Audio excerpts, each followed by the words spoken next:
Hi, so today we want to talk to you about how appraisals work and how they can affect the ultimate sales price. So let me tell you a little bit about the difference between how appraisals work today versus how they worked, let's say 12, 13 years ago, before the market crashed. So before, when let's say there was a property that was under contract for 300,000 and a mortgage broker was working on that particular transaction, the mortgage broker would call their friend, Joey, let's say the appraiser, and say, hey, Joey, we need an appraisal on this particular property. The contract is 300,000.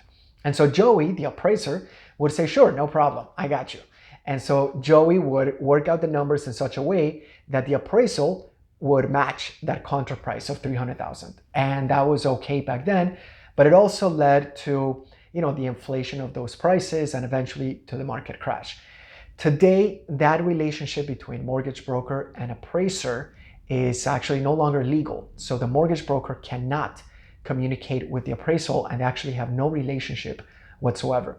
Today, the way a transaction would occur is that a mortgage broker would literally places that appraisal order through what's called an appraisal management system. And that appraisal order is assigned to a local appraiser that no one knows, or at least no one has any direct control over, right? And so that appraisal order is assigned to a local appraiser, and a random appraiser in South Florida goes to do the appraisal on that particular property.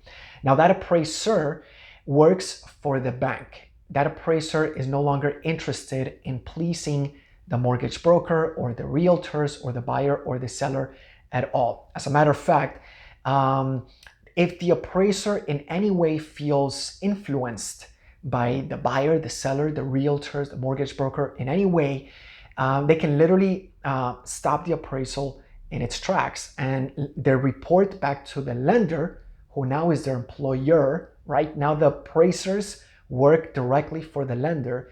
If they feel influenced in any way, that appraiser can literally write, I felt influenced and I was unable to complete the appraisal. And for their sake, that's actually better to do in the eyes of the lender, instead of potentially having the lender do a review of their appraisal and potentially blacklisting that appraiser from the lender's list of qualified appraisers, right? So today the appraiser has absolutely no interest at all in helping, again, any of the people involved in the transaction. The appraiser works directly for the lender. And the appraiser has to 100% justify the value to the lender. He or she doesn't care about pleasing any other party. The appraisals today are being more on the conservative side, not so much on the generous side. So what is simply a reality of today's market, whether you're a property owner trying to sell just your own property, or even an investor who maybe bought, fixed, and is trying to now resell a property, it's 100% important to keep in mind that ultimate appraisal has to be able to be justified.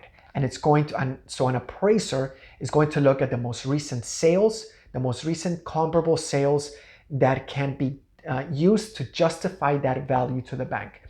If there are no recent comparable sales to justify that value to the bank, frankly, the appraisal is not going to reach that value. And needless to say, if the appraisal doesn't reach that value, the buyer can't get financing. So today, 90% if not of more, 90% of transactions are being sold to buyers who need financing, which is really no surprise there. And regardless of whether a buyer goes to Bank of America or Wells Fargo or Joey's bank, it doesn't matter.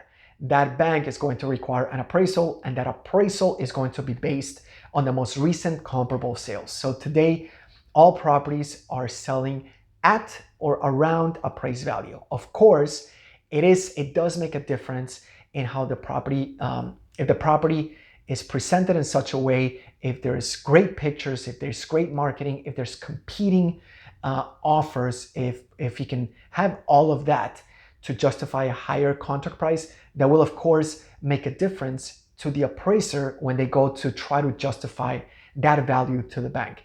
If the appraiser can't justify the value to the bank, it's going to be really difficult. And so even if a buyer says, look, I'll give you $500,000, once, in 2 or 3 weeks, once they get to the appraisal, if that appraisal doesn't reach $500,000, unfortunately, it's very unlikely that the property is going to sell for that much. So anyway, I hope you find that helpful.